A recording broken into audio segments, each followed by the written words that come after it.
어느 날 아침, 저는 거울 앞에 서서 깨달았습니다. 언제부터인가 사람들이 저를 대하는 태도가 달라졌다는 것을요. 예전에는 제가 말을 하면 사람들이 귀 기울여 들었는데 이제는 형식적으로 고개만 끄덕이죠. 처음에는 그들이 바뀐 줄 알았어요. 요즘 젊은 사람들은 예의가 없다고 생각했습니다. 하지만 정말 문제는 그들이 아니었어요. 문제는 바로 저였죠. 저는 나이가 들면 자연스럽게 존중받을 거라고 착각하고 있었습니다. 마치 나이라는 것이 존중을 보장하는 증서라도 되는 양 말이에요. 얼마나 큰 착각이었는지 아시겠어요? 존중은 나이의 결과가 아니라 태도의 결과였습니다. 제가 어떤 모습으로 살아가느냐, 어떤 태도를 보이느냐에 따라 사람들이 저를 대하는 방식이 결정되는 거였어요. 그날 이후 저는 주변을 다시 살펴보기 시작했습니다. 같은 나이대의 어르신들을 보면서 말이죠. 어떤 분들은 어디를 가든 사람들이 반가워하고 존중하더라고요. 반면 어떤 분들은 가족들마저 피하려 하는 모습을 봤습니다. 똑같이 나이를 먹었는데 왜 이런 차이가 생기는 걸까요? 답은 의외로 간단했어요. 존중받는 어르신들은 나이를 핑계로 삼지 않았습니다. 오히려 나이가 들수록 더 신경 쓰고 더 노력하고 겸손해지더라고요. 자신의 경험을 무기로 휘두르는 대신 지혜로 승화시켰죠. 저는 그때 깨달았습니다. 노년이 되면 두 가지 길이 있다는 것을요. 하나는 나이를 방패막이 삼아 점점 고집스러워지고 경직되어 가는 길이에요. 다른 하나는 나이를 자산으로 만들어 더욱 성숙하고 품격 있는 사람이 되는 길입니다. 첫 번째 길을 택한 사람들은 내가 나이가 많으니까 존중해야 해라고 요구하죠. 하지만 존중이라는 건 요구에서 얻어지는 게 아니에요. 자연스럽게 우러나오는 거거든요. 마치 향기처럼 말입니다. 꽃이 내 향기를 맡으세요라고 소리치지 않아도 사람들이 자연스럽게 다가가잖아요. 두 번째 길을 택한 사람들은 다릅니다. 이분들은 존중을 요구하지 않아요. 대신 존중받을 만한 모습을 보여주죠.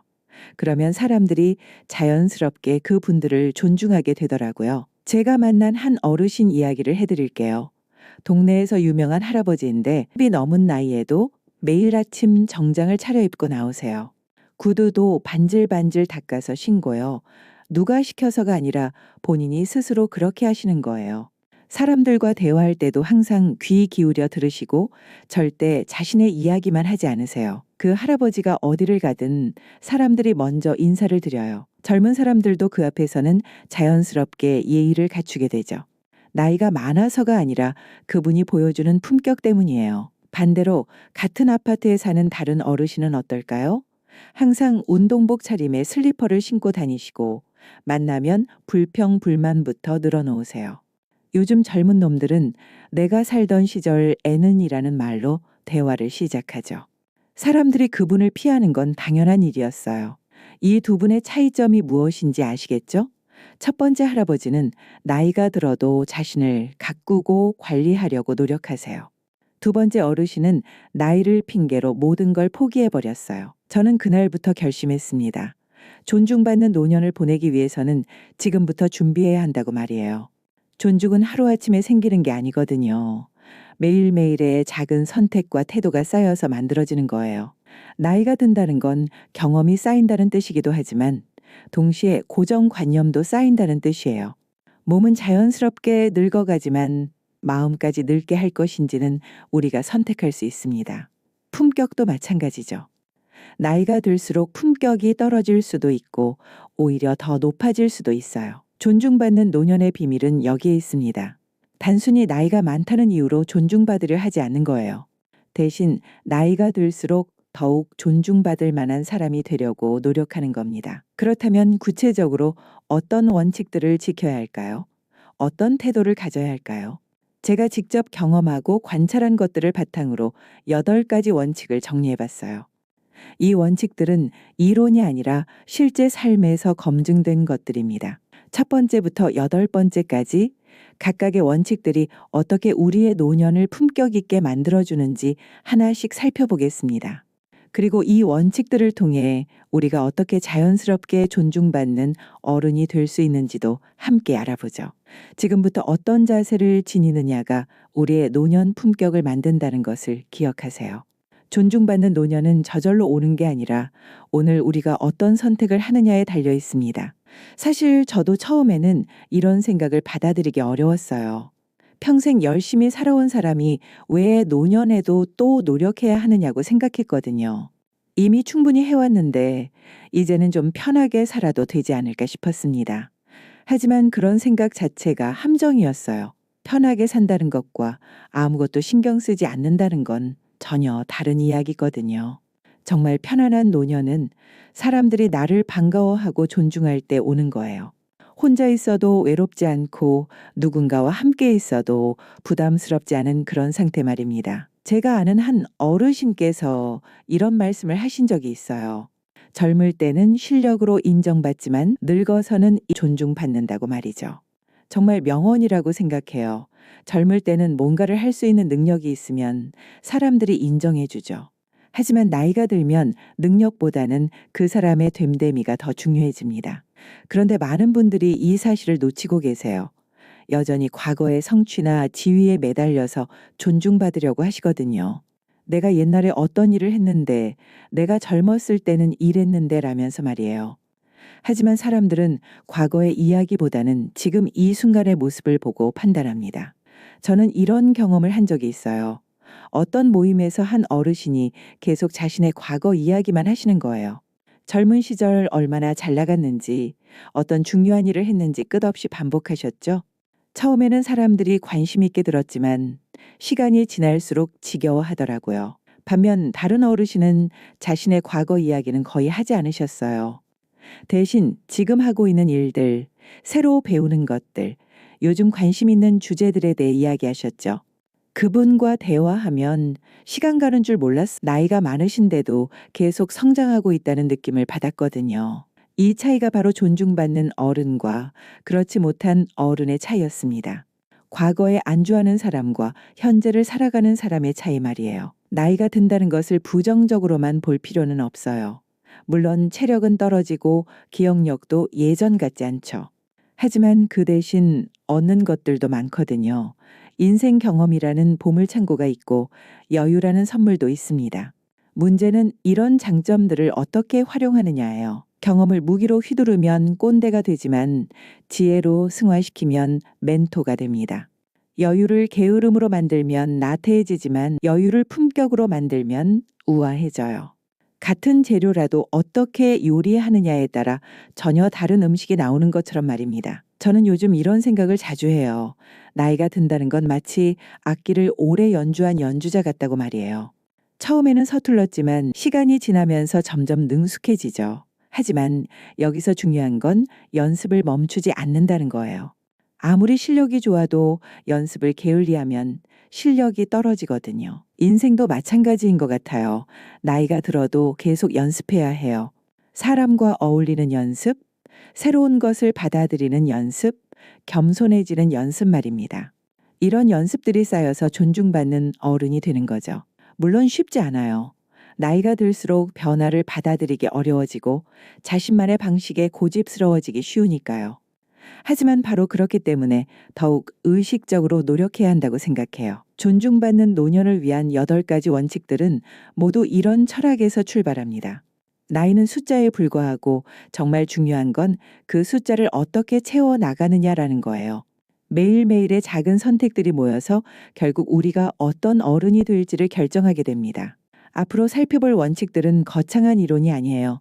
실제 삶 속에서 적용할 수 있는 구체적이고 실용적인 방법들입니다. 이 원칙들을 하나씩 실천해 나가면서 우리 모두 존중받고 사랑받는 어른이 되어보면 어떨까요? 어느 날 아침, 저는 평소보다 일찍 일어나서 동네 카페에 갔어요. 모닝커피 한 잔을 마시며 하루를 시작하려고 했죠. 그런데 그곳에서 정말 인상적인 장면을 목격했습니다. 한 할아버지가 카페에 들어오시는데 저는 순간 눈을 뗄 수가 없었어요. 80대로 보이는 연세에도 불구하고 깔끔하게 면도를 하셨고 정갈한 셔츠에 잘 다린 바지를 입고 계셨거든요. 구두도 반짝반짝 닦아서 신으셨고 머리도 말끔하게 빗어 넘기셨어요. 그분이 커피를 주문하는 모습도 인상적이었습니다. 직원에게 정중하게 인사하시고 오늘도 수고 많으세요 말씀하시더라고요. 목소리도 또박또박 명확했어요. 카페에 있던 다른 손님들도 자연스럽게 그분에게 시선이 갔죠. 반면 며칠 후 같은 카페에서 본 다른 어르신은 어떨까요? 비슷한 연배로 보이셨는데 완전히 다른 모습이었어요. 헝클어진 머리에 얼룩진 옷을 입고 계셨고 슬리퍼를 질질 끌며 걸어오셨죠. 주문할 때도 중얼중얼 무슨 말인지 알아듣기 어려웠어요. 두 분의 차이점이 무엇이었을까요? 나이도 비슷하고 경제적 상황도 크게 다르지 않아 보였는데 말이에요. 바로 자기 관리에 대한 태도의 차이였습니다. 첫 번째 할아버지는 나이가 들었다는 이유로 자신을 포기하지 않으셨어요. 오히려 나이가 들수록 더 신경 써서 자신을 가꾸고 계셨죠. 두 번째 어르신은 나이가 이렇게 됐는데 뭘 그렇게 신경 써라는 생각으로 모든 걸 놓아버리신 것 같았어요. 그 결과가 어떻게 나타났는지 아시겠죠? 사람들이 두 분을 대하는 태도가 완전히 달랐습니다. 첫 번째 할아버지에게는 자연스럽게 존경심이 우러났고 두 번째 어르신에게는 안쓰러운 마음은 들지만 존중의 감정은 생기지 않더라고요. 이게 바로 존중받는 노년의 첫 번째 원칙입니다. 자존심보다는 자기 관리가 우선이라는 것이죠. 많은 분들이 나이가 이렇게 된 마당에 무슨 꿈이기냐, 젊은 사람도 아닌데라면서 자기 관리를 포기해버리세요. 하지만 이런 생각이야말로 존중받지 못하는 노년을 만드는 지름길이에요. 자기 관리라고 해서 거창한 것을 말하는 게 아닙니다. 기본적인 위생 관리부터 시작하는 거예요. 매일 세수하고 면도하고 깨끗한 옷을 입는 것 말입니다. 이런 기본적인 것들도 나이가 들면서 점점 소홀해지기 쉬워요. 저도 한때 그런 시기가 있었어요. 퇴직하고 나서 며칠 동안 면도도 안 하고 집에만 있었던 적이 있거든요. 어차피 나갈 일도 없는데 뭐하러 꾸미냐는 생각이었죠. 그런데 며칠 지나니까 저 자신이 한심하게 느껴지더라고요. 거울에 비친 제 모습이 너무 초라했어요. 그때 깨달았습니다. 다른 사람들이 저를 존중하지 않는 게 아니라 제가 저 자신을 존중하지 않고 있었다는 것을요. 그 후로 저는 매일 아침 일정한 시간에 일어나서 운동복이든 외출복이든 제대로 된 옷을 입기 시작했어요. 집에만 있는 날에도 면도는 꼭 했고요. 신기하게도 이런 작은 변화들이 제 기분을 완전히 바꿔놓더라고요. 외모 관리만큼 중요한 게 건강 관리예요. 나이가 들면 몸이 아픈 건 어쩔 수 없죠. 하지만 아프다고 해서 건강 관리를 포기할 이유는 없어요.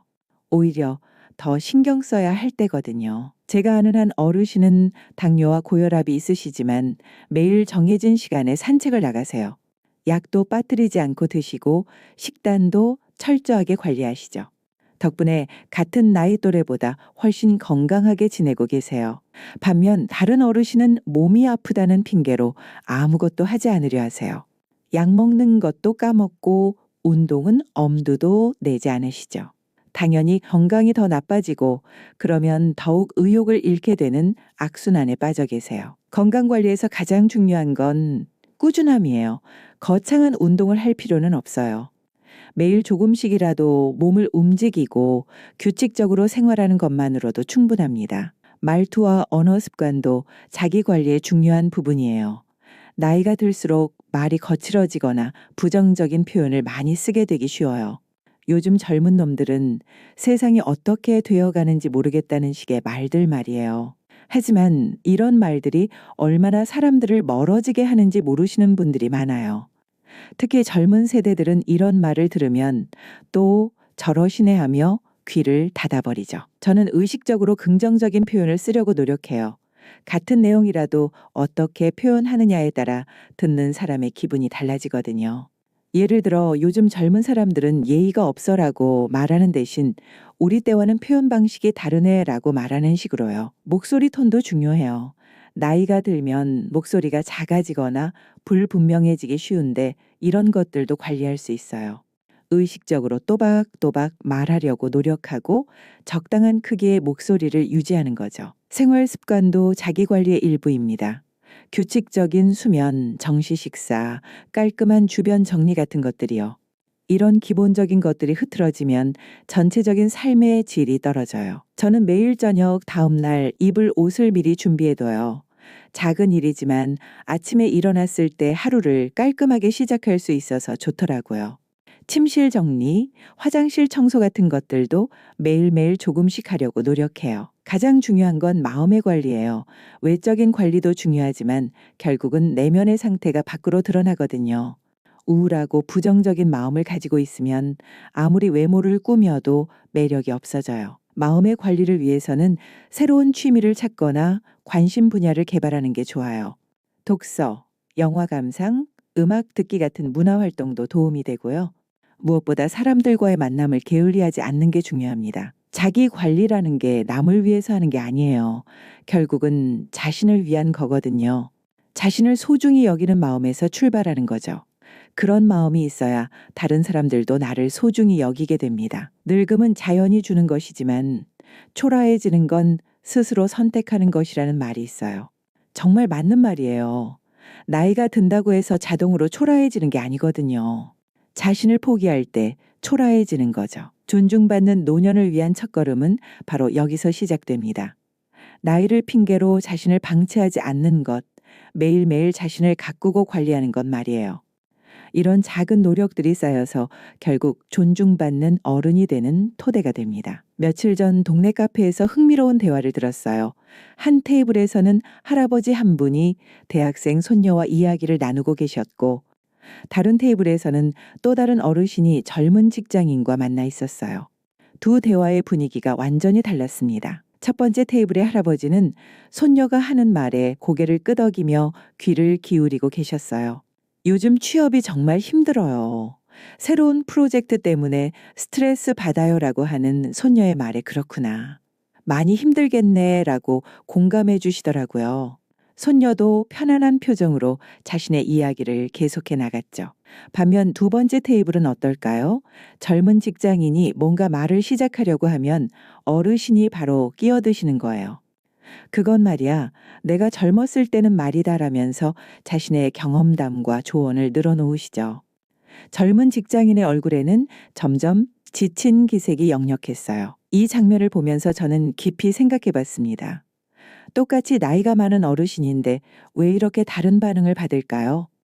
차이점은 바로 듣는 자세에 있었어요. 나이가 들수록 말하고 싶은 것들이 많아져요. 살아온 경험도 풍부하고 젊은 사람들에게 해주고 싶은 조언도 많아지죠. 그런데 문제는 이런 마음이 지나쳐서 일방통행 대화가 되기 쉽다는 거예요. 저 역시 그런 경험이 있어요. 아들과 대화를 할 때 아들이 직장에서 있었던 일을 말하면 저는 곧바로 그럴 때는 이렇게 해야 해 라고 조언을 늘어놓곤 했거든요.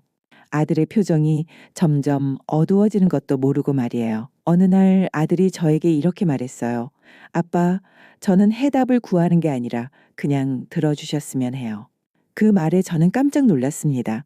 저는 도움을 주려고 했는데 아들은 오히려 부담스러워하고 있었던 거죠. 그 후로 저는 의식적으로 듣는 연습을 하기 시작했어요. 누군가 이야기를 할 때 바로 대답하려 하지 않고 먼저 끝까지 들어보려고 노력했죠. 그리고 상대방이 정말 조언을 원하는지 아니면 그냥 들어주기를 원하는지 파악하려고 했어요. 처음에는 정말 어려웠어요. 입에서 말이 튀어나오려고 하는 걸 참아야 했거든요. 특히 상대방이 제가 보기에 잘못된 선택을 하려고 할 때는 더욱 그랬죠. 하지만 참고 들어보니까 새로운 것들이 보이기 시작했어요. 예를 들어 며느리가 육아 때문에 힘들다고 할 때 예전 같으면 내가 너희를 키울 때는 일하며 제 경험을 늘어놓았을 거예요. 하지만 이제는 많이 힘드시겠어요 라고 먼저 공감해드리죠. 그러면 며느리가 훨씬 편안하게 자신의 속마음을 털어놓더라고요. 듣는다는 건 단순히 귀로 소리를 받아들이는 게 아니에요. 상대방의 마음을 이해하려고 노력하는 거거든요. 그 사람이 왜 그런 말을 하는지, 어떤 기분인지, 무엇을 원하는지 파악하는 것이죠. 젊은 세대와 대화할 때 특히 중요한 건 그들의 세상을 인정하는 거예요. 우리가 살던 시대와는 환경이 완전히 다르거든요. 취업 시장도 다르고 사회 분위기도 다르고 가치관도 다르죠. 제가 젊었을 때는 평생 직장이라는 개념이 있었어요. 한 회사에 들어가면 정년까지 다니는 게 일반적이었죠. 그런데 지금은 어떤가요? 젊은 사람들은 여러 회사를 옮겨 다니면서 경력을 쌓아요. 처음에는 이해가 안 됐지만 들어보니까 나름의 이유가 있더라고요. 요즘 젊은 사람들은 끈기가 없어라고 단정 짓기보다는 왜 그런 선택을 하는지 궁금해하고 들어보는 거예요. 그러면 새로운 관점을 배울 수 있어요. 듣는 기술에는 여러 가지가 있어요. 우선 상대방의 말을 끊지 않는 것부터 시작해야 해요. 중간에 끼어들어서 자신의 의견을 말하고 싶은 충동을 참는 거죠. 그리고 고개를 끄덕이거나 그렇구나 같은 반응을 보여서 듣고 있다는 신호를 주는 것도 중요해요. 질문하는 것도 좋은 방법이에요. 그때의 기분이 어떠셨어요? 그 다음에는 어떻게 하셨나요? 같은 질문을 통해서 상대방이 더 많은 이야기를 할 수 있도록 도와주는 거죠. 무엇보다 중요한 건 판단하지 않는 자세예요. 상대방의 말을 들으면서 그건 틀렸어. 그렇게 하면 안 돼라고 마음속으로 판단하고 있으면 진정한 경청이 아니거든요. 일단 들어보고 그 사람의 입장에서 생각해 보려고 노력하는 거예요. 저는 요즘 이런 경험을 자주 해요. 처음에는 이해가 안 되던 것들이 계속 듣다 보면 그럴 수도 있겠다는 생각이 드는 거예요. 특히 젊은 세대의 문화나 트렌드 같은 것들 말이에요. 예를 들어 손자가 유튜브를 보면서 시간을 보내는 걸 처음에는 시간 낭비라고 생각했어요. 하지만 들어보니까 단순히 재미로만 보는 게 아니라 새로운 정보를 얻고 다양한 사람들의 경험을 간접적으로 체험하는 거더라고요. 듣기에 또 다른 장점은 관계가 개선된다는 거예요. 사람들은 자신의 말을 진심으로 들어주는 사람을 좋아해요. 반대로 자신의 말을 무시하거나 끊는 사람은 피하게 되죠. 가족들과의 관계에서도 마찬가지예요. 아무리 가족이라도 일방적으로 말만 하면 관계가 소원해져요. 하지만 서로의 말을 듣고 이해하려고 노력하면 관계가 더 깊어지죠. 듣는 것은 또한 배움의 기회이기도 해요. 아무리 나이가 많아도 모르는 게 많거든요. 특히 빠르게 변화하는 세상에서는 더욱 그래요. 젊은 사람들의 이야기를 들어보면 새로운 기술, 새로운 문화, 새로운 생각을 접할 수 있어요. 물론 모든 것을 무조건 받아들이라는 말은 아니에요. 들어본 후에 자신의 생각과 다르면 정중하게 다른 의견을 제시할 수 있죠. 하지만 그 전에 먼저 들어보는 게 중요해요. 저는 요즘 이런 마음가짐으로 대화에 임해요. 내가 무엇을 말할까 보다는 상대방이 무엇을 말하고 싶어 할까를 먼저 생각하는 거죠. 그러면 대화가 훨씬 풍성해지고 즐거워져요. 나이가 들수록 말이 많아지기 쉬워요. 하지만 진정한 지혜는 언제 말하고 언제 들어야 할지 아는 거라고 생각해요. 적절한 때에 적절한 말을 하고 나머지 시간에는 귀를 열어두는 것이죠. 듣는 지혜를 기르면 사람들이 우리 곁에 더 가까이 다가와요. 함께 있으면 편안하고 즐거운 사람이 되는 거죠. 이것이 바로 존중받는 어른의 두 번째 특징입니다. 지난주 동네 마트에서 참 씁쓸한 장면을 목격했어요. 한 할머니가 계산대에서 카드가 막혀서 당황하고 계시더라고요.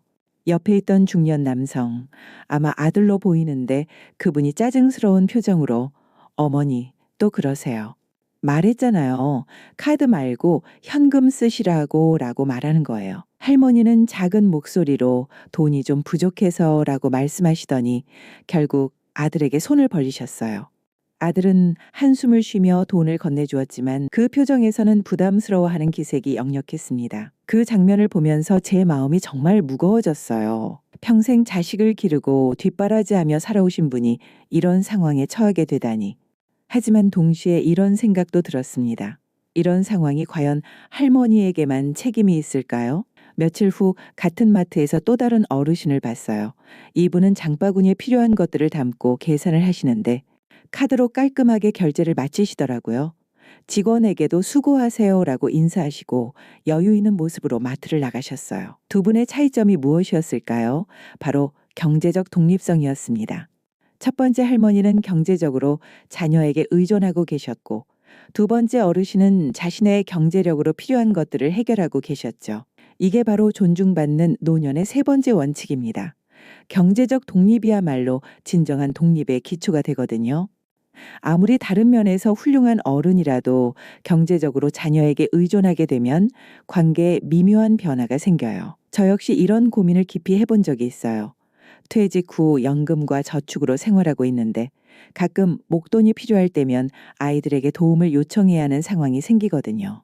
처음에는 가족인데 뭐 어때라고 생각했어요.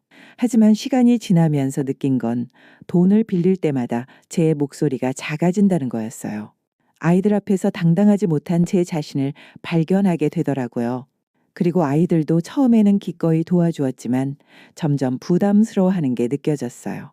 그때 깨달았습니다. 경제적 독립이 단순히 돈의 문제가 아니라는 것을요. 이건 존중과의 문제였어요. 경제적으로 독립적이어야 진정으로 독립적인 관계를 유지할 수 있는 거더라고요. 물론 모든 어르신이 완전한 경제적 독립을 유지할 수 있는 건 아니에요. 건강 문제나 예상치 못한 상황으로 인해 도움이 필요한 경우도 있죠. 하지만 중요한 건 최대한 자립하려고 노력하는 자세예요. 저는 그 후로 경제 계획을 다시 세웠어요. 월 생활비를 정확히 계산해보고 여유 자금도 따로 마련해 두었죠.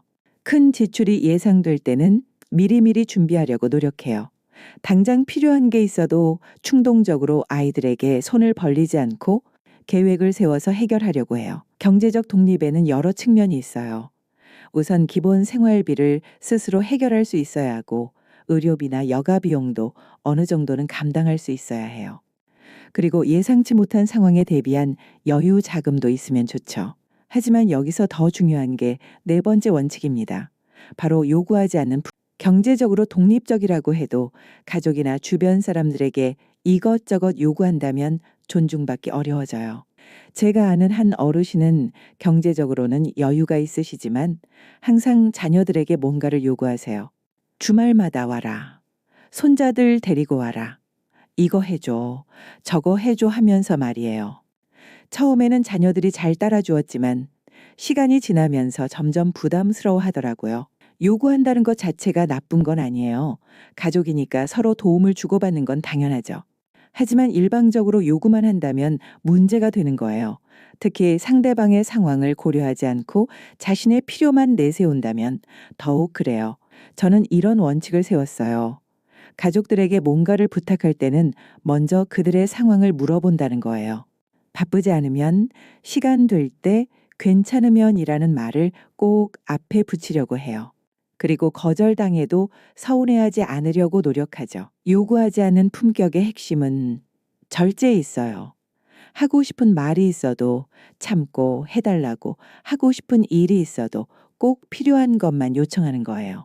그리고 무엇보다 상대방에게 선택권을 주는 거죠. 예를 들어 이번 주말에 꼭 와야 해 라고 말하는 대신 시간 되면 한번 들러주면 좋겠어 라고 말하는 식으로요. 같은 내용이라도 표현 방식에 따라 받아들이는 사람의 기분이 완전히 달라져요.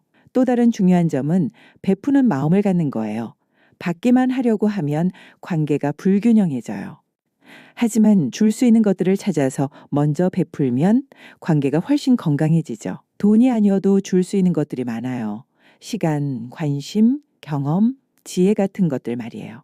아이들이 바쁠 때 손자들을 돌봐주거나 좋은 음식을 만들어주거나 고민이 있을 때 들어주는 것들도 모두 베푸는 거거든요. 저는 요즘 이런 것들을 의식적으로 실천해요. 아이들에게 뭔가를 요청하기 전에 먼저 제가 할 수 있는 일이 무엇인지 생각해 보는 거죠. 그리고 도움을 받으면 항상 감사 인사를 잊지 않으려고 해요. 감사 표현도 품 일부예요. 당연한 거 아니야.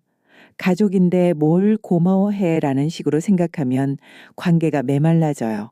작은 도움이라도 고마워할 줄 아는 마음이 있어야 상대방도 기꺼이 도와주고 싶어 하거든요. 경제적 독립과 요구하지 않는 품격은 서로 연결되어 있어요. 경제적으로 독립적일수록 다른 사람들에게 요구할 것들이 줄어들고 요구를 절제할수록 경제적 부담도 줄어들죠. 하지만 가장 중요한 건 마음가짐이에요.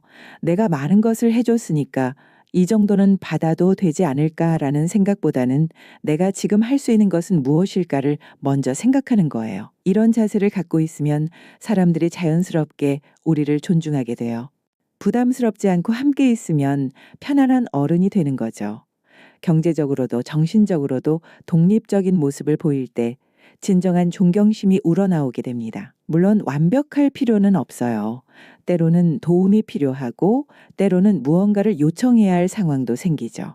하지만 그런 때조차도 품격을 잃지 않고 정중하게 감사하게 대할 수 있다면 그것만으로도 충분히 존중받을 만한 어른이라고 생각해요. 얼마 전 동네 문화센터에서 정말 인상적인 광경을 봤어요. 스마트폰 사용법 강의실에서 70대로 보이는 할머니 한 분이 젊은 강사의 설명을 열심히 메모하고 계시더라고요. 옆에 앉은 비슷한 연배의 다른 할머니는 "이런 걸 왜 배워? 복잡하기만 하네"라고 투덜거리고 계셨는데 말이에요. 수업이 끝난 후 첫 번째 할머니가 강사에게 다가가서 "선생님, 이 부분을 잘 모르겠어요. 한 번 더 설명해 주실 수 있을까요?" 라고 정중하게 질문하시더라고요. 강사는 기꺼이 다시 설명해 드렸고 할머니는 고개를 끄덕이며 "아, 이제 알겠네요. 감사합니다."라고 말씀하셨어요. 그 모습을 보면서 저는 깊은 감동을 받았습니다. 나이가 들어서도 새로운 것을 배우려는 그 자세, 모르는 것을 부끄러워하지 않고 당당히 질문하는 그 용기 말이에요. 반면 두 번째 할머니는 어떠셨을까요? 수업 내내 "이런 건 젊은 사람들이나 하는 거야. 우리 때는 이런 거 없어도 잘 살았어라고 중얼거리시더라고요. 결국 수업 중간에 나가버리셨어요. 이 두 분의 차이점이 무엇인지 아시겠죠? 바로 배움에 대한 태도였습니다. 첫 번째 할머니는 나이에 상관없이 계속 배우려는 자세를 갖고 계셨고, 두 번째 할머니는 나이를 핑계로 배움을 거부하고 계셨어요. 존중받는 노년의 다섯 번째 원칙이 바로 이것입니다. 평생학습, 즉 나이가 들어도 배움을 멈추지 않는 자세예요. 세상은 정말 빠르게 변하고 있어요. 제가 젊었을 때와 지금을 비교해 보면 거의 다른 세상 같거든요. 기술도 발달했고 사회의 제도도 바뀌었고 사람들의 생각과 문화도 완전히 달라졌어요. 이런 변화에 적응하지 못하면 점점 세상에서 소외되게 되죠. 손자와 대화할 때도 "그게 뭐야? 그런 게 있어? 라는 말만 반복하게 되고 젊은 사람들과는 점점 소통이 어려워져요. 저도 처음에는 이런 변화들이 부담스러웠어요. 특히 디지털 기술 같은 것들은 정말 어렵더라고요. 스마트폰 하나 제대로 쓰는 것도 힘들었거든요. 처음에는 "이런 복잡한 걸 왜 만들어 놨나"라고 투덜거렸어요. 하지만 어느 날 손자가 스마트폰으로 할아버지와 영상통화를 하는 걸 보면서 생각이 바뀌었어요. 멀리 살고 있는 할아버지의 얼굴을 보면서 이야기할 수 있다니 정말 신기한 기술이더라고요. 그때부터 저는 새로운 기술들을 배우기 시작했어요. 처음에는 정말 어려웠지만 하나씩 익혀나가니까 점점 재미있어지더라고요. 이제는 손자들과 카카오톡으로 대화도 하고 유튜브로 재미있는 영상도 봐요. 배우면서 느낀 건 새로운 것을 익힐 때의 그 성취감이 정말 크다는 거예요. 마치 젊은 시절로 돌아간 것 같은 기분이 들어요. 그리고 무엇보다 젊은 세대와 소통할 수 있는 공통 분모가 생기더라고요. 물론 기술만 배우라는 건 아니에요. 새로운 취미, 새로운 지식, 새로운 문화 등 배울 수 있는 것들은 정말 많거든요. 중요한 건 나이가 많아서 안 돼라는 한계를 스스로 만들지 않는 거예요. 제가 아는 한 어르신은 70대에 수채화를 시작하셨어요. "평생 그림 한번 그려본 적 없는데 라고 하시면서도 용기를 내어 도전하셨죠. 지금은 동네에서 개인전까지 열 정도로 실력이 늘으셨어요. 또 다른 어르신은 외국어를 배우고 계세요. 젊을 때 배우지 못한 영어를 이제라도 배우고 싶다고 하시면서 매주 영어 교실에 다니고 계시죠. 완벽하지는 않지만 간단한 회화 정도는 할 수 있게 되셨어요. 이런 분들을 보면 정말 존경스러워요. 나이에 굴복하지 않고 계속 도전하는 그 정신 말이에요. 그리고 이런 분들은 어디를 가나 사람들이 반겨해요. 항상 새로운 이야깃거리가 있고 긍정적인 에너지를 뿜어내시거든요. 배움과 함께 중요한 게 여섯 번째 원칙인 개방성입니다. 새로운 것을 배우는 것도 중요하지만 다른 사람들의 생각과 가치관을 받아들이려는 열린 마음도 필요해요. 나이가 들수록 자신만의 고정관념에 갇히기 쉬워져요. 내가 살아온 경험으로는 "옛날에는 이랬는데" 라면서 새로운 방식을 거부하게 되죠. 하지만 이런 태도는 젊은 세대와의 소통을 막는 큰 장벽이 돼요. 저는 의식적으로 내가 틀릴 수도 있다는 생각을 하려고 노력해요. 손자가 제게 뭔가 새로운 걸 알려주면 "그런 방법도 있구나"라고 먼저 받아들이려고 하죠. 물론 모든 걸 무조건 받아들이는 건 아니에요. 하지만 일단 들어보고 이해하려고 노력하는 거예요. 예를 들어 요즘 젊은 사람들의 연애 방식이나 결혼 문화가 우리 때와는 많이 다르잖아요. 처음에는 요즘 젊은 사람들은 왜 그러나라고 생각했는데 들어보니까 나름의 이유가 있더라고요. 경제적인 부담도 크고 사회적 환경도 많이 바뀌었고 개인의 행복을 더 중시하는 문화로 변했죠. 이런 것들을 이해하고 나니까 젊은 세대의 선택들이 무조건 잘못된 게 아니라는 걸 알게 되었어요. 개방성의 핵심은 판단을 유보하는 거예요. 처음 보는 것, 이해되지 않는 것에 대해 즉시 그건 틀렸어라고 판단하지 않는 거죠. 대신 왜 그럴까? 어떤 이유가 있을까라고 궁금해하는 마음을 갖는 거예요. 이런 자세를 갖고 있으면 젊은 사람들이 우리를 더 편하게 느껴 해요. 자신들의 생각과 행동을 이해하려고 노력하는 어른이라고 생각하게 되거든요. 반대로 모든 걸 꼰대식으로 판단하고 비판하는 어른은 피하게 되죠. 저는 요즘 이런 경험을 자주 해요. 처음에는 이해가 안 되던 젊은 세대의 문화나 트렌드가 계속 관찰하고 들어보다 보면 아, 그럴 수도 있겠네라는 생각이 드는 거예요. 예를 들어 젊은 사람들이 집을 사지 않고 전세나 월세로만 사는 경우가 많잖아요. 처음에는 집도 없이 어떻게 사나라고 생각했는데 알고 보니까 집값이 너무 비싸서 현실적으로 어려운 상황이더라고요. 그리고 직업도 자주 바뀌는 시대라 이동의 자유도 필요하고요. 이런 걸 이해하고 나니까 젊은 사람들과 대화할 때 훨씬 공감대가 형성되더라고요. 요즘 참 어렵겠다라고 말하면 할아버지는 이해해 주시네요 라고 반응해 주시거든요. 개방성은 또한 자신의 한계를 인정하는 것이기도 해요. 내가 모르는 게 많구나. 세상이 많이 변했구나를 솔직하게 받아들이는 거죠. 이런 인정이 부끄러운 게 아니라 오히려 지혜로운 거예요. 젊은 사람들은 모든 걸 다 안다고 주장하는 어른보다는 나도 모르는 게 많다고 솔직하게 인정하는 어른을 더 그런 어른에게는 마음을 열고 다가가고 싶어 하거든요. 배움과 개방성은 서로 연결되어 있어요. 열린 마음이 있어야 새로운 것을 배울 수 있고 계속 배우다 보면 자연스럽게 마음이 열리게 되죠. 이 두 가지가 함께 있을 때 우리는 나이에 상관없이 매력적인 사람이 될 수 있어요. 나이가 든다고 해서 성장이 멈추는 건 아니에요. 오히려 경험과 지혜를 바탕으로 더 깊이 있는 성장을 할 수 있는 시기가 바로 노년이라고 생각해요. 그런 성장하는 어른의 모습을 보여줄 때 사람들은 자연스럽게 존경심을 갖게 되는 거죠. 지난달 동네 경로당에서 정말 흥미로운 장면을 목격했어요. 한쪽에서는 몇 분의 어르신들이 모여서 즐겁게 대화하고 계셨는데 다른 한쪽에는 혼자 앉아 계신 어르신이 한 분 계셨거든요. 처음에는 그냥 우연히 그렇게 된 줄 알았어요. 그런데 며칠 후 다시 가봤는데도 똑같은 상황이더라고요. 같은 분들이 모여서 이야기하고 같은 분이 혼자 앉아 계셨어요. 그때 깨달았습니다. 이건 우연이 아니라 각자의 인간관계 방식 때문이구나 하고 말이에요. 호기심이 생겨서 두 그룹을 좀 더 자세히 관찰해 봤어요. 함께 모여 계신 분들은 서로의 이야기를 들어주고 웃기도 하고 때로는 의견이 다를 때도 있지만 서로 존중하며 대화하시더라고요. 그리고 새로 오시는 분이 있으면 자연스럽게 끼워주시는 모습도 보였어요. 반면 혼자 앉아 계신 분은 어떠셨을까요? 처음에는 저도 그분이 내성적이거나 조용한 성격이신 줄 알았어요. 그런데 가끔 다른 분들 대화에 끼어드실 때가 있는데 그때의 패턴이 흥미로웠습니다. 대부분 그건 말이야. 내가 보기에는 하면서 자신의 의견을 강하게 주장하시거나 다른 분들의 이야기를 중간에 끊고 자신의 경험담을 늘어놓으시는 거예요. 그러면 다른 분들이 처음에는 들어주시다가도 점점 대화를 피하게 되더라고요. 이 모습을 보면서 저는 많은 것을 배웠어요. 존중받는 노년의 7번째 원칙이 바로 이것이구나 싶었죠.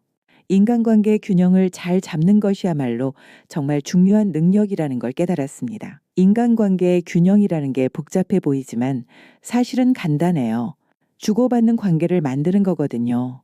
일방적으로 받기만 하거나 주기만 하는 관계는 오래 갈 수 없어요. 서로가 편안하고 즐거움을 느낄 수 있는 관계를 만드는 게 핵심이죠. 제가 직접 경험한 이야기를 해드릴게요. 몇 년 전 아파트 단지에 새로 이사 온 이웃 어르신이 계셨어요. 처음에는 인사도 잘 나누고 좋은 관계를 유지했는데 시간이 지나면서 조금씩 부담스러워지기 시작했어요. 그분이 자꾸 집으로 찾아오시는 거예요. 처음에는 반가웠죠. 외로우실 수도 있고 새로 이사 와서 적응하기 어려우실 수도 있다고 생각했거든요. 하지만 거의 매일 오셔서 몇 시간씩 앉아 계시니까 점점 부담스러워지더라고요. 게다가 대화도 주로 자신의 이야기만 하셨어요. 옛날에 어떤 일을 했고, 자녀들이 어떻게 잘 되었고, 건강은 어떻고 하는 식으로요.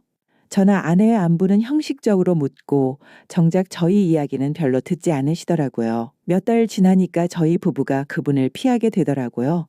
나쁜 분은 아닌데 함께 있으면 피곤해지는 거예요. 그때 깨달았습니다. 인간관계에서 가장 중요한 건 상대방에 대한 배려구나 하고요. 그 후로 저는 다른 사람들과 관계를 맺을 때 더 신경을 쓰기 시작했어요.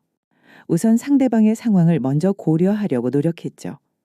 바쁠 수도 있고 개인적인 시간이 필요할 수도 있고 다른 약속이 있을 수도 있으니까요. 만날 때도 시간을 정해서 만나려고 해요. 무작정 찾아가거나 오래 머물지 않으려고 하죠. 그리고 대화할 때도 내 이야기만 하지 않고 상대방의 이야기도 들으려고 노력해요. 특히 중요한 게 경청하는 자세예요. 상대방이 무슨 말을 하는지 진심으로 관심을 갖고 들어주는 거죠.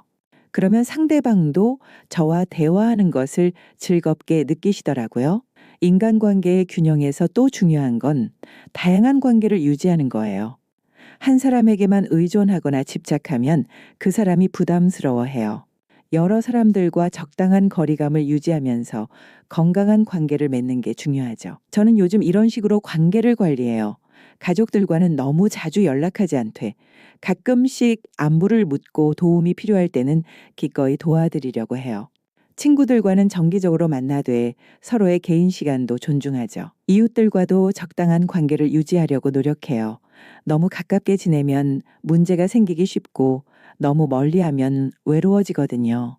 인사는 반갑게 나누되 사생활에는 깊이 간섭하지 않는 정도로요. 인간관계에서 가장 어려운 게 이 거리감 조절인 것 같아요. 너무 가까우면 부담스럽고 너무 멀면 외로워지니까요. 이 적정선을 찾는 게 정말 중요해요. 그리고 관계에서는 상호성이 중요해요. 받기만 하거나 주기만 하는 관계는 오래가지 못하거든요. 서로 주고받을 수 있는 것들을 찾아서 균형을 맞추는 게 필요해요. 예를 들어 요리를 잘하는 이웃과는 음식을 나누고 정원 가꾸기를 좋아하는 친구와는 화분이나 씨앗을 교환하는 식으로요. 꼭 물질적인 것이 아니어도 시간이나 관심, 위로 같은 것들도 주고받을 수 있어요. 저는 최근에 동네 독서 모임에 참여하고 있어요. 한 달에 한 번씩 모여서 책을 읽고 이야기를 나누는 모임인데 정말 좋더라고요. 각자 다른 관점에서 책을 읽고 의견을 나누니까 시야가 넓어지는 느낌이에요. 이런 모임의 좋은 점은 공통 관심사가 있다는 거예요. 책이라는 주제가 있으니까 대화도 자연스럽게 이어지고 서로의 생각을 존중하게 되죠. 그리고 정기적으로 만나니까 관계가 지속될 수 있어요. 부부관계도 인간관계의 중요한 부분이에요. 오랫동안 함께 살다 보면 서로에게 무관심해지기 쉬운데 의식적으로 노력해야 해요.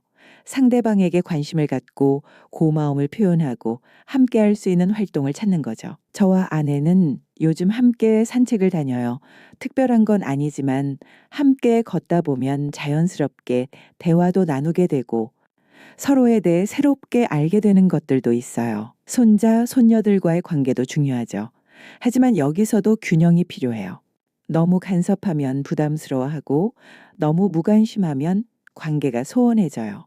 적당한 관심을 보이되 그들의 자율성도 존중하는 게 중요해요. 인간관계의 균형을 잘 맞추려면 먼저 자신을 돌아봐야 해요. 나는 상대방에게 어떤 존재인지, 함께 있으면 즐거운 사람인지, 부담스러운 사람인지 객관적으로 생각해 보는 거죠. 그리고 상대방의 입장에서 생각해 보려고 노력해야 해요. 내가 이런 행동을 하면 상대방이 어떻게 느낄지, 내가 이런 말을 하면 어떤 반응을 보일지 미리 생각해 보는 거예요. 마지막으로 중요한 건 여유를 갖는 거예요. 모든 관계를 완벽하게 만들려고 하지 말고 서로의 부족함도 이해하고 받아들이는 마음이 필요해요.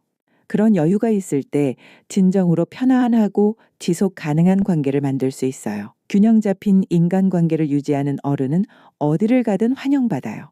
함께 있으면 편안하고 즐거운 사람이니까요. 이런 사람이 바로 존중받는 어른의 모습이라고 생각해요.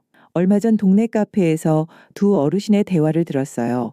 한 분은 내가 젊었을 때는 이런 집도 있었고 저런 차도 있었고 라며 과거의 영광을 자랑하고 계셨어요. 다른 분은 조용히 듣고 계시다가 그런 좋은 시절을 보내셨군요.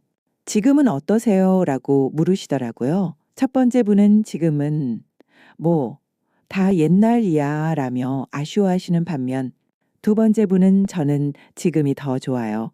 욕심도 줄어들고 마음도 편해지고 손자들과 보내는 시간이 가장 소중하더라고요 라고 말씀하시는 거예요. 그 순간 저는 깊은 감동을 받았습니다. 똑같이 나이가 든 분들인데 삶을 대하는 자세가 이렇게 다르구나 싶었어요. 한 분은 과거에 매달려 현재를 불행하게 만들고 계셨고 다른 분은 현재에 만족하며 살고 계셨죠. 이것이 바로 존중받는 노년의 마지막 원칙입니다. 있는 마무리, 인생의 마지막 장을 어떻게 써내려 가느냐에 따라 그 사람의 진정한 가치가 결정되는 것 같아요. 품위 있는 마무리라는 건 거창한 게 아니에요. 자신이 가진 것에 감사하고 나눌 수 있는 것을 나누고 미련을 두기보다는 현재를 충실히 살아가는 태도를 말해요. 저도 처음에는 이런 깨달음이 없었어요. 퇴직하고 나서 한동안 상실감에 빠져 있었거든요. 내가 뭐 했나? 이제 뭘 해야 하나 하는 생각들로 우울한 시간을 보냈어요. 과거의 성취들을 되새기며 그때가 좋았다고 계속 중얼거렸죠. 그런 제 모습을 보던 아내가 어느 날 이렇게 말했어요. 여보, 과거는 과거고 지금은 지금이야.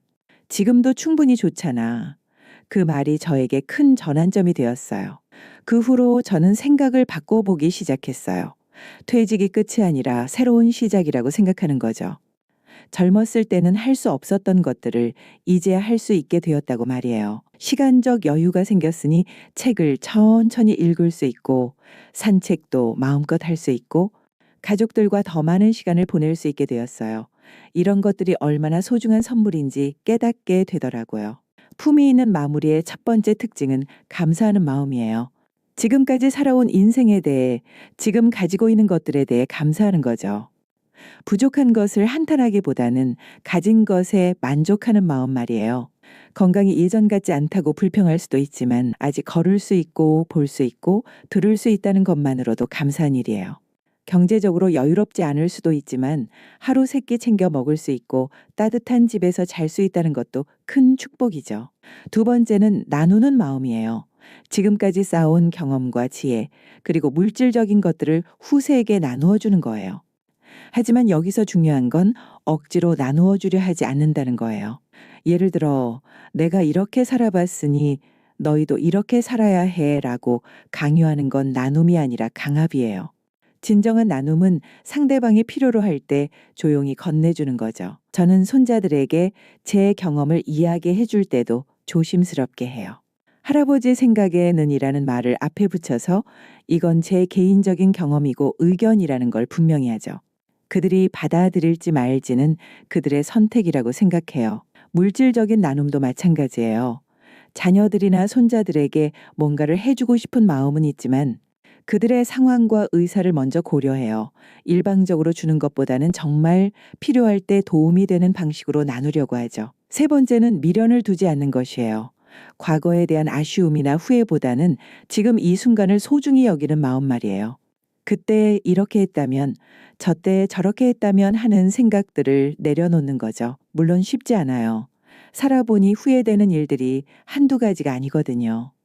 하지만 그런 후회들이 현재를 어둡게 만든다면 과감히 놓아버리는 게 좋아요. 대신 그런 경험들이 지금의 지혜를 만들어줬다고 생각하는 거죠. 저도 젊었을 때 여러 실수를 했어요. 사업에서 실패도 했고 가족들에게 상처를 준 적도 있고 놓친 기회들도 많았죠. 한때는 그런 것들 때문에 밤잠을 이루지 못했어요. 하지만 지금은 그런 실패와 실수들도 제 인생의 일부라고 받아들여요. 그런 경험들이 있었기 때문에 지금의 저가 된 것이고 다른 사람들의 어려움을 이해할 수 있게 된 거죠. 네 번째는 현재에 충실한 것이에요. 과거에 살지도 않고 미래를 걱정하지도 않고 지금 이 순간을 온전히 즐기는 거예요. 오늘 만나는 사람들과의 대화에 집중하고 오늘 하는 일에 최선을 다하는 것이죠. 저는 요즘 매일 아침 일어나서 오늘 하루도 감사하다는 생각을 먼저 해요. 그리고 오늘 하루를 의미 있게 보내려면 어떻게 해야 할지 생각해 보죠. 거창한 계획이 아니어도 좋아요. 가족에게 안부 전화를 한 번 드리거나 좋은 책을 한 장 읽거나 이웃과 인사를 나누는 것 같은 작은 일들도 충분해요. 다섯 번째는 푹을 잃지 않는 것이에요. 나이가 들수록 조심해야 할 것들이 많아져요.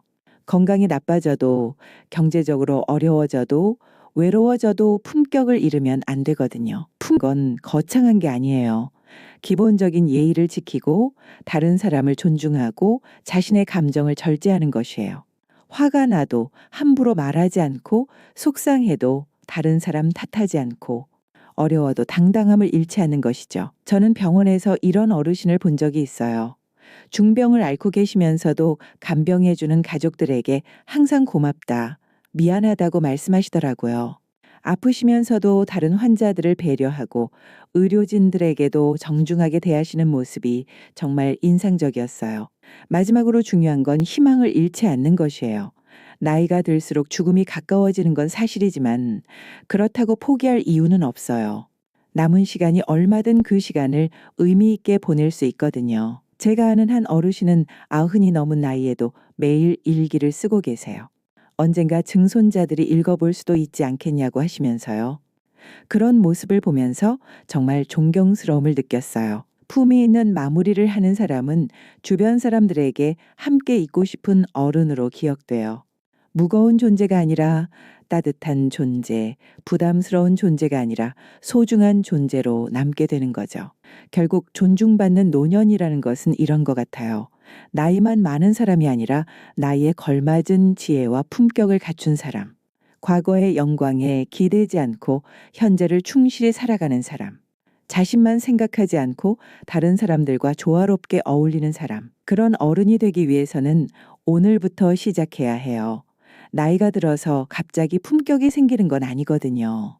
지금 우리가 어떤 어른으로 살아가느냐가 결국 우리의 노년을 결정하게 됩니다. 존중받는 노년은 저절로 오는 것이 아니라 오늘 내가 어떤 어른으로 살아가느냐에 달려 있습니다.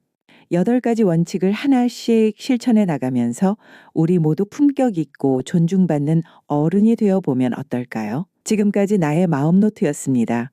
구독과 좋아요 부탁드립니다.